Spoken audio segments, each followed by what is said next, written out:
Day 4, working on the 1967 Triumph GT6.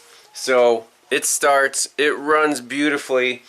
So I think we're about halfway there to getting this thing back on the road. Clutch and brake hydraulics are going to be the big items, and then everything electrical. It's not charging. Most of the electrical stuff does not work, but I think most of these issues can be resolved. No parts required. That's why I love these old cars. So I did find in the original service manual PDF online, printed off wiring diagram, description of the charging system. So this should go fairly quickly.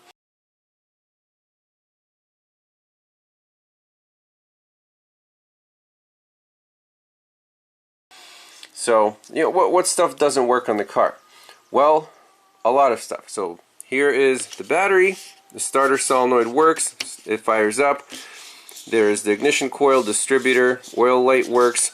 So some stuff does work, just the basics. Now, charging system. Here's the voltage regulator. Here is the generator. Last time we just did a quick bypass test. We put voltage on the field winding through a test light, and at high RPMs we did get some charging current, so that's promising. And then there's a whole description and operation and adjustment procedure for this voltage regulator, so we'll go through that. What else doesn't work? Fuel gauge, temp gauge doesn't work. Turn signals don't work. I'm not sure about brake lights. The heater fan doesn't work. Wipers don't work. So just looking at this diagram, there's only 3 fuses, and I noticed that everything on this fuse does not work. This whole half the diagram. So that's a good place to start. Let's pop the hood, find the fuse box, check these 3 fuses, and go from there. Alright, so first let's start with the lights. There are 2 positions of this switch and 2 positions of this switch. So the second position we have dash illumination. In the first position we have high beam or low beam, and that seems to work.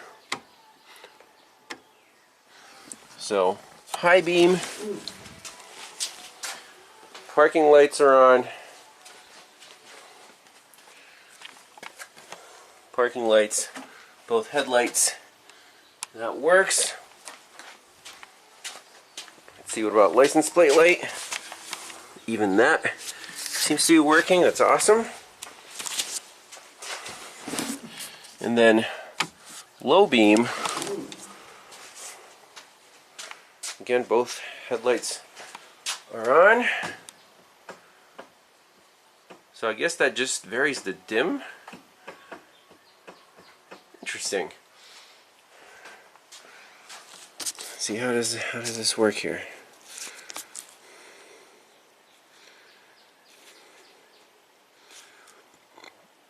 Yeah, that's about it.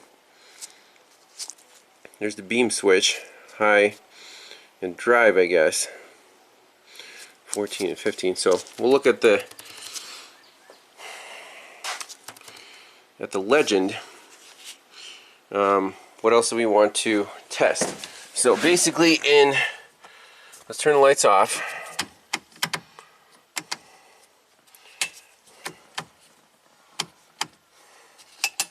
Let's just turn the key on. By the way, the battery got completely drained last time I left it, so I have the charger on there. So now, let's check those 3 fuses. And the fuses are right here. There's 3 fuses under this cover. And one of them looks, there's a little meltage going on there. Maybe that's the one we're worried about. So these 3 fuses, we have park lights, we have headlights. Fuse number 1, that's the suspicious one. Let's see, so there's power on that side, and guess what, no power on that side. Bingo. So let's turn the key off and replace that fuse. Hopefully we'll find some spares and see if stuff comes back to life. So here's the blown fuse. I found one under the dash. It says, I don't know if you can focus on that, 17 amps, Lucas, 35, continuum. I don't know, let's just pop it in. And I'm not worried about, this fuse is not blown, it's just like the solder melted out of the cap because it had a poor contact. Let's see if stuff came back to life here. Key on. Hey, check that out. We got turn signal. At least the right one.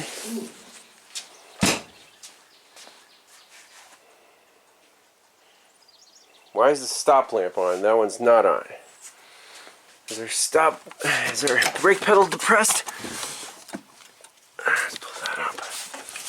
Okay. So that works. Right one works. What about the left one?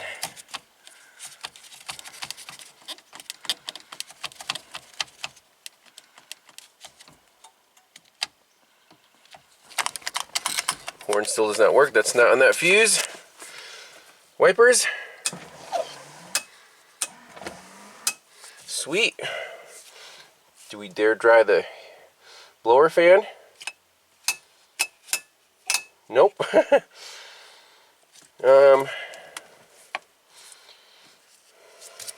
So some stuff came back to life.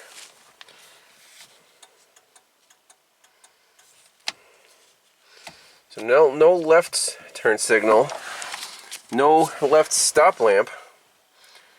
Okay, well, we'll put that in the notes. Well, here's the left stop lamp. Dang, like that's bent. You see these wires? They're supposed to be held in here and then go to these individual contacts, but they're like frayed and probably grounding out. I don't know. Let's give this a little tune-up. No parts required tune-up. Let me straighten this out a hair.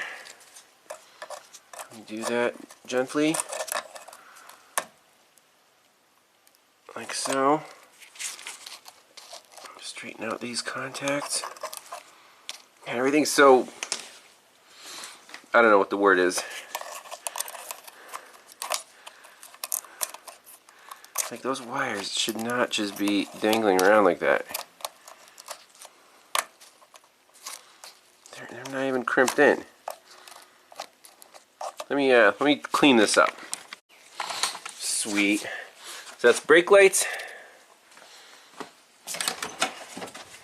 See, brake lights off.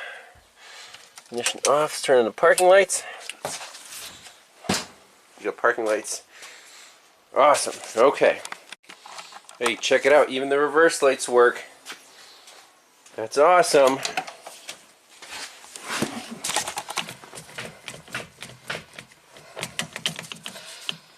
Okay, so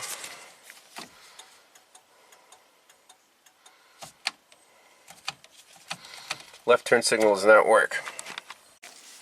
Okay, so left turn signal, that should be easy to figure out. The right one works. So this is the flasher unit, kind of the relay goes on and off, and then here's a switch. Right hand side, green and white wire. Left hand side, GR, green and red wire. Okay, so what I found here was, hey look, green and red wire is just disconnected. Green and white is connected, green and brown is connected. Where does this go? We see something that doesn't have a connection. See these? Let me find see if that goes anywhere. Okay, so there's the green and red. It was unplugged from the female side. Let's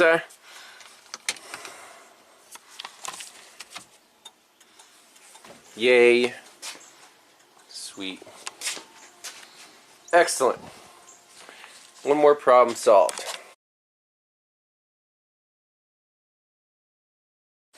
Alright, so for the horn, I did some preliminary checks. This is our horn relay, and we have a mystery yellow wire wired in here, coming from the battery into the passenger compartment and then back to the horn relay. Well, what do you know? There's a magic button here, and that sends power to that yellow wire. Well, that's not OEM spec, so something was broken and someone was trying to bypass it and it still didn't work. So, testing continuity through the horn, again, following the wiring diagram, here's our two horns. They come from this purple yellow wire connected to C1 at the relay.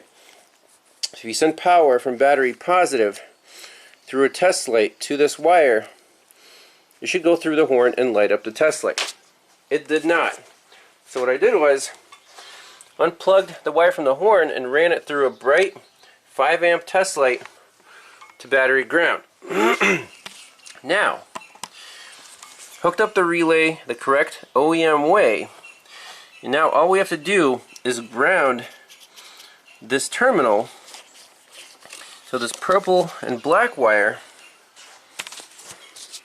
PB, that should go through the horn button, that doesn't work either. I tried it, it did not ground this wire. So we're just going to manually ground it through my jumper, straight to battery ground.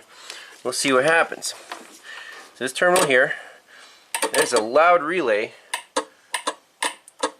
So the relay works, the wiring to the horn is good, but we have two problems. Horn is not continuous, and the button is not continuous. so we can plug this into the horn, and everything's grounded. You know, the hood is grounded, so the horn is just one wire. It's supposed to be grounded through this bracket, you know, through the hood assembly. So let's try that again. Let's energize this. No horn. Okay? And if we hook up our control wire to the button, again, this is how it's supposed to be OEM. It was all messed up. Button does not work. We can see if we can locate this, let's see here, purple and black wire near the steering column, but it's probably just a bad button. So I found the purple black wire right here. Let's see if the camera can pick that up. So let's do the bypass test right here. I have it unplugged. Yes, you can hear that relay click very loudly, and if I plug this back in and hit the horn button, nothing. Oh well, so broken, bad horn and bad button, we'll deal with that later.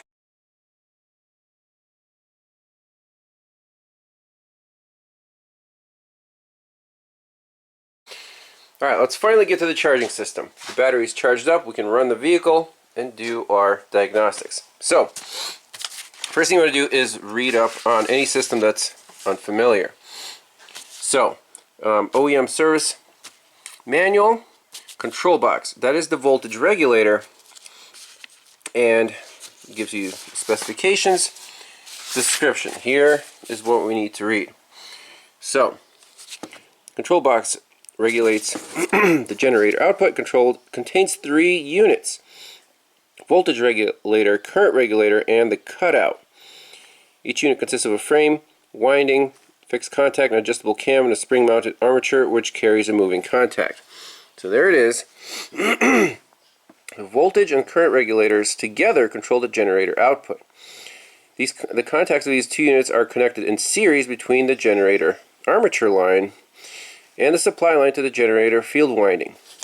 So that would be, in this diagram, the D, that's the output of the generator, and the field is, you know, to excite the windings. I also printed out the whole description for the generator. And here we go. It just has 2 contacts, D and F, and then it's grounded to the engine block. So you can see the F is connected to these field windings. That's 3. And then we have these 2 brushes. That is the commutator that's spinning. And you know, there's this brush is grounded and that brush. So the charging current is going to go this way out of D. And F is excitation. So that's how that's tied in. Let's keep reading. So at rest, both the voltage and current regulator contacts are closed. That is absolutely key. And it says, in this condition, the generator will charge when rotated. So as is, these contacts should be normally closed. Voltage and current regulator, you see here, right here, there's a set of points. That one and this one. Those should be closed, normally closed at startup. Now, when either contact opens, the supply line to the generator field winding is broken and the generator will cease to charge. In operation, this action is rapid opening and closing of the contacts at a frequency of approximately 30 to 50 Hertz cycles per second. Contact resistor connecting between D and F prevents heavy arcing. Okay. So the current regulator controls the initial high uniform charging rate. Unit contains one of a series of windings, consists of a few turns. Okay. Voltage regulator contains the charging rate after the circuit voltage reaches the voltage setting. Interesting. So while the voltage regulator is operating, the charging current tapers off until only a trickle charge is delivered. That's when everything's in stable state. Unit contains one shunt winding. Okay, so resistor, temperature compensation. Finally, cutout functions as a switch between the generator and the battery. When the generator is at rest or the output voltage is low, the contact is open to prevent current from the battery flowing through the generator to earth. Okay, that's key. So there are no diodes here like an alternator. The diodes in an alternator prevent the battery from discharging through the alternator when it's not spinning. Here, we actually have a set of contacts. That's the third part of the box. This cutout. So this should be open, normally open, when the vehicle is off. As the generator starts charging, this closes and the charging current goes back towards battery positive. Okay. Alright, let's finish reading this. Charging current will now be permitted to flow into the battery circuit once that cutout closes. Current flow which passes through the series winding will assist to hold in the contact. When the generator output voltage drops below the battery voltage, a reverse current flow through the series winding will commence that will demagnetize the winding core and immediately cause the contact to open. Interesting. The unit's shunt winding consists of many turns of fine copper wire, swamp resistor. So there's the 2 resistors on the back of the unit. And let's see, service. Clean voltage regulator and current regulator contacts. So we'll do that with some deoxit and a fine file. Clean out the clean cutout contacts, same thing. Remove control this and that. And then we have adjustments. Adjust the voltage setting. That's where these adjusters on top come into play. So it tells you how to do all these things. We'll do that one at a time. For the generator itself, remember last time we sent some current through it on the field winding with a 5 amp test light, and at high RPM it started charging. Well, I found a more definitive functional check, and this is interesting. Disconnect electrical connectors. Using a suitable jumper lead, connect generator connectors. So you're connecting the field to D, to the output. Connect the voltmeter between the jumper lead and earth. Run engine gradually increasing speed. Voltmeter reading should rise rapidly without fluctuation. Restrict engine speed to, so voltmeter reading does not exceed 20 volts. Okay, do not race the engine. Should be sufficient to run an engine at approximately 730 RPM. So that's an interesting number. So we can do this check first to verify that our generator is working as it should. So it just says undo this, undo that, jump these two together. We can use fuse jumper wire just to make me feel better. And then just measure the voltage on there. It should be, you know, they say raise the engine RPM, but it shouldn't be more than 20 volts.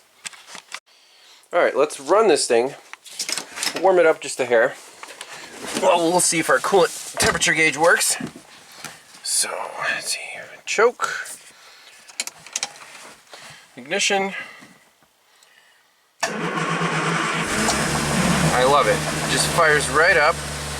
And it's pretty warm today, so we don't need full choke.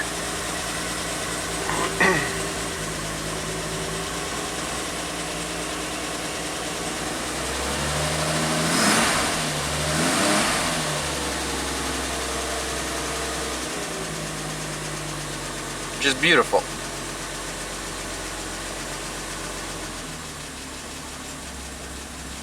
I just need a little bit of choke, like a hair. It runs so sweet. Okay, so I have the two contacts jumped from here to here. We have nothing. Nothing at all.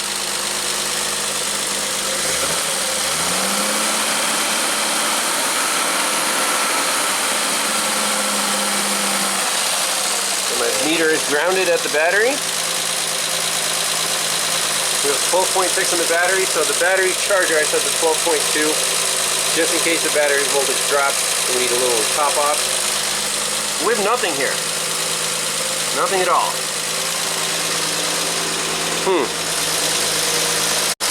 Okay, so I revved the car up to like 3,000 RPM.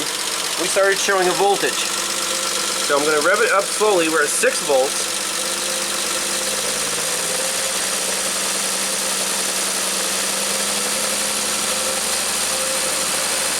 There's 20. Okay, we shouldn't go above 20. So it seems to be working now. Okay, you saw a spark right there? So maybe to excite the generator, we need more. Okay, boom, right there.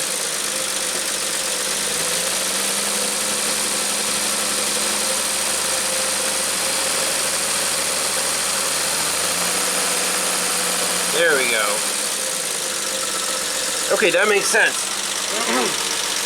So the self-excitation takes quite a lot of RPM, but once it's excited, then it's fine. Okay, so alternator I think is fine. Now we need to focus on this thing. By the way, our temperature and fuel gauges are working great. Warming up nicely. That's awesome. Alright, so let's just go by this little schematic. These contacts are supposed to be normally closed. So, in that case, if we disconnect the alternator and just measure the resistance, D to F, we should have, I mean, 0 ohms, right? Now this contact resistor, what does that do? That, see there's swamp resistor, contact resistor between D and F prevents heavy arcing. And what's the value of that contact resistor? 55 to 65 ohms. So right now I'm measuring the resistance between D and F,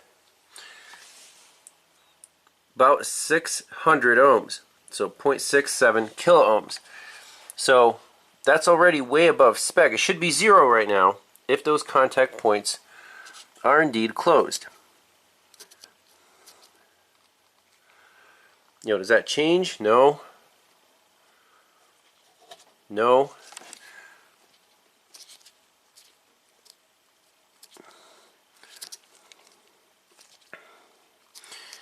So, you know, what gives? Oh, there we go. Did you see that? I just wiggled this, it went down to 0. So we had bad contacts at those points. So we need to clean those really, really well. And then this thing just might come back to life and we'll need to do the final adjustment. Alright, so we've got some deoxide on the points. And I'm using this SM terminal cleaner. It's just a little file going back and forth. Get all the crap off of there. And we can blow that out with some compressed air.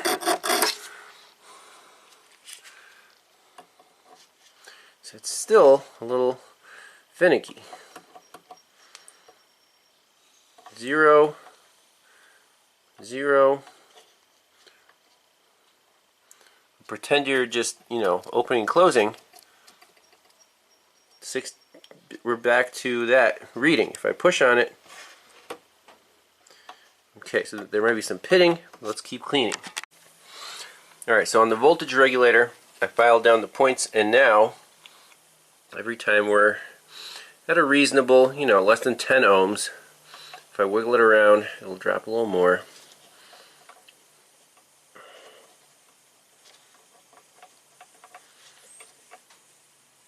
So that's pretty happy.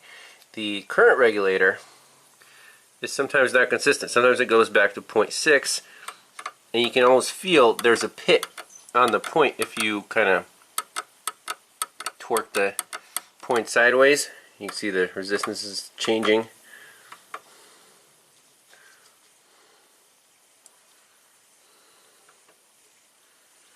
So let me file that one down too, and we'll run the engine, see if it charges. Alright, so here's the current regulator. So we're at 0, push it in, let it go, just mess around with it, kind of simulate the action. Back to 0, voltage regulator, back to 0, close enough to 0. Okay,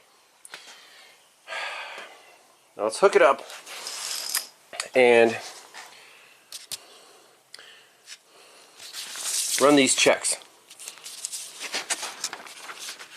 So adjust voltage setting, adjust current setting, adjust cut-in voltage. So three tests we can do.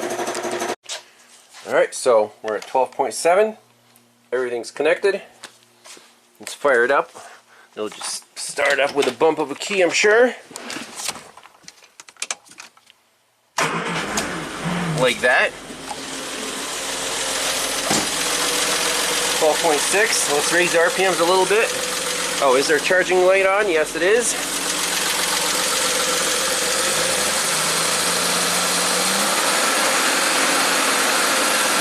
13 volts.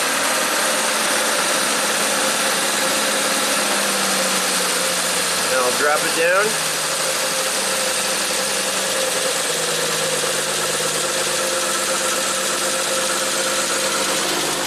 Charging light is off. Okay? Let's grab the voltmeter, put it somewhere where we can see it.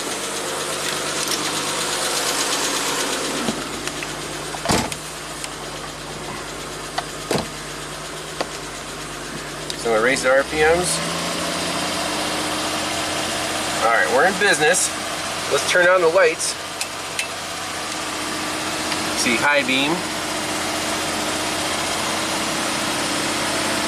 Is it keeping up? 13 volts, yep.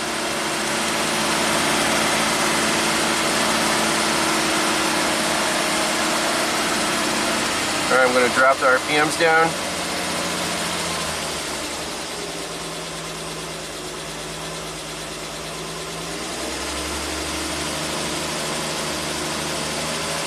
Charge lights on, charge lights off.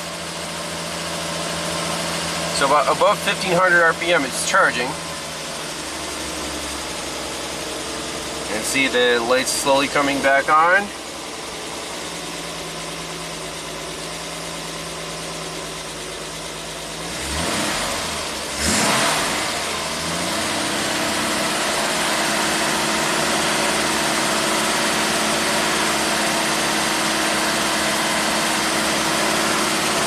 Those new lights off.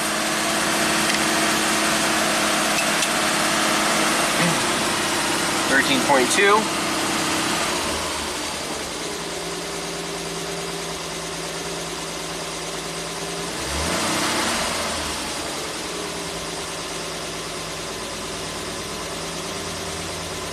.8.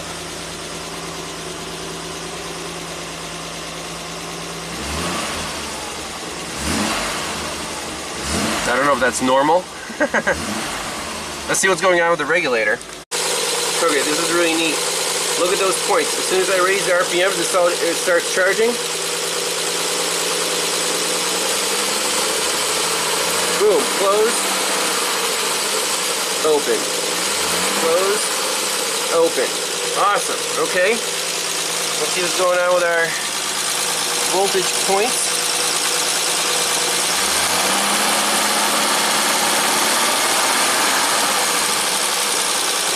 I think it's just staying closed.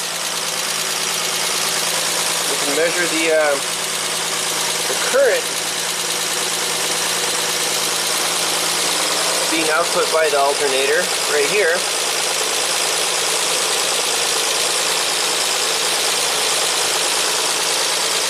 So positive current means it's going towards the battery. 27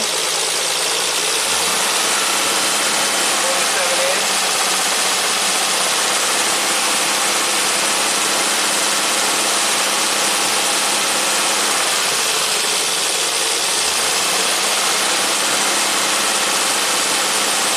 Okay, voltage.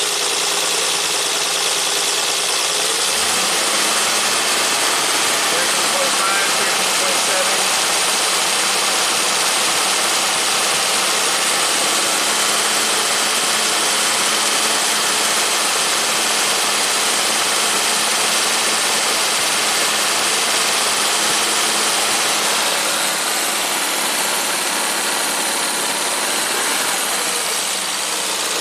Okay, so this battery is a little discharged from sitting overnight, so we can charge it with the charger. Just let it sit here for a while, because we have to do these tests with a fully charged battery. Because right now, the alternator is doing its best.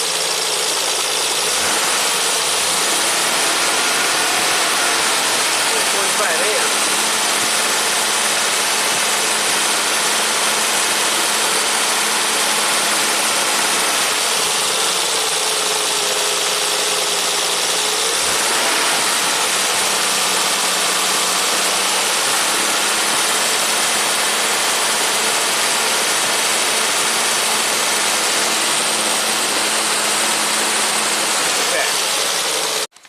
So this is what I mean by the battery's not fully charged yet. At 14 volts in the charger, we're still accepting 21 amps. And that's close to the output of this alternator.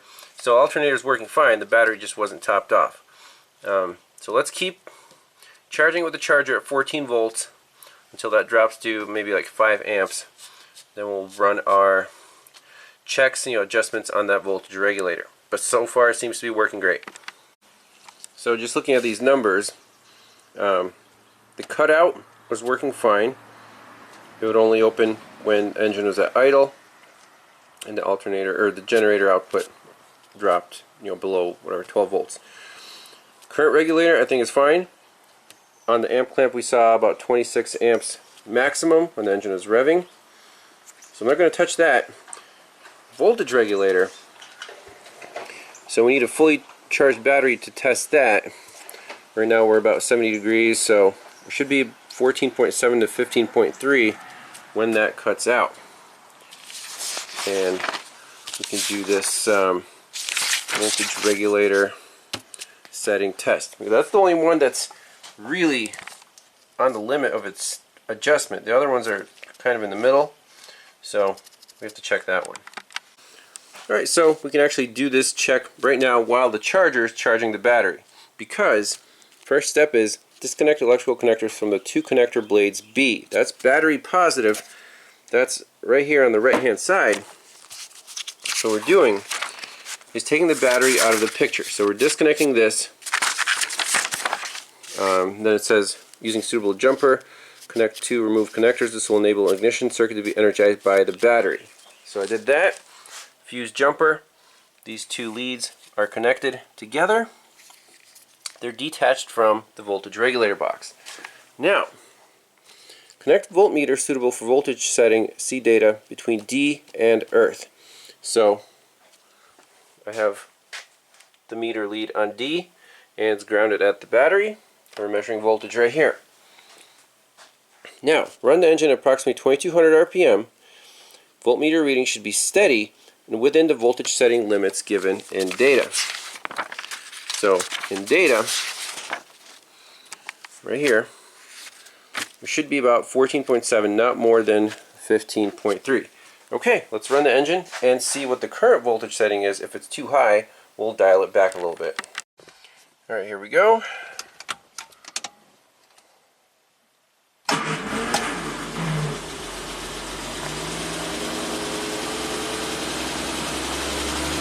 Whoa! Way too high. We're only at 1500 RPM. That voltage cutout is set crazy high. It's supposed to cut out somewhere around there. So let's dial it back. Alright, well, I don't have this special tool, but vamp pliers to the rescue. So I'm just going to gently rotate this plate to somewhere in the middle. And let's see if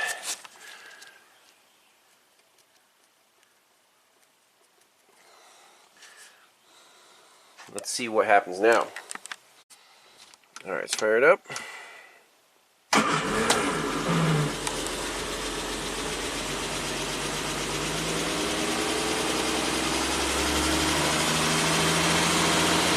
About 19, 18 to 19. Our voltage light is very dim. So it's at 2300 RPM. 17.5.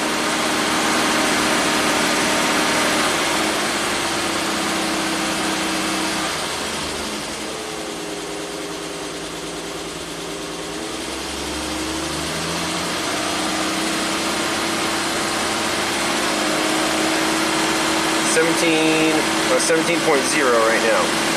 Okay, so we need to dial it back just a hair more. Okay, so we're going to go just a little more.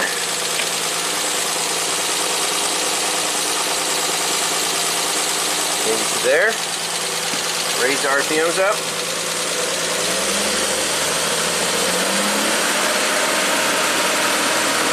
.1. So this thing's pretty touchy. You want to be around 14.5 to 15. Maybe right there.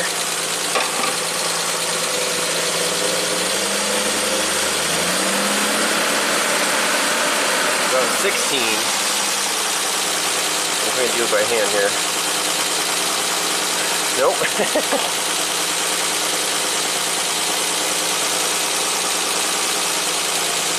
Right there.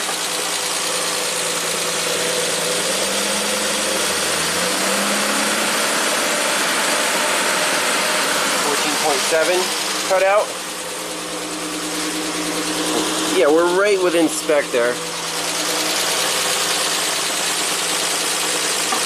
I mean, a few tenths of a volt isn't going to hurt anything.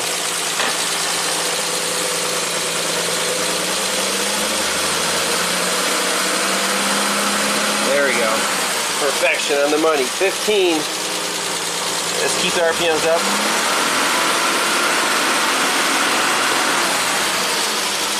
Love it.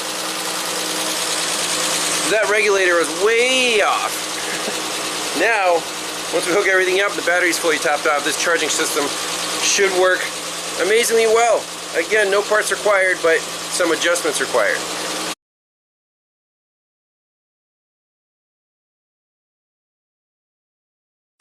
A little bonus footage. Trying to free up these windshield washer nozzles. They're all gunked up, but we'll pick and compressed air.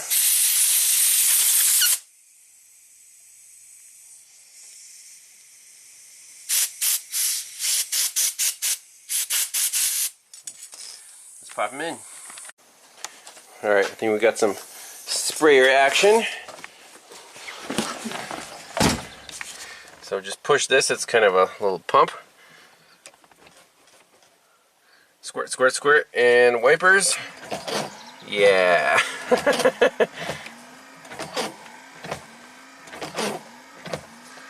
I think so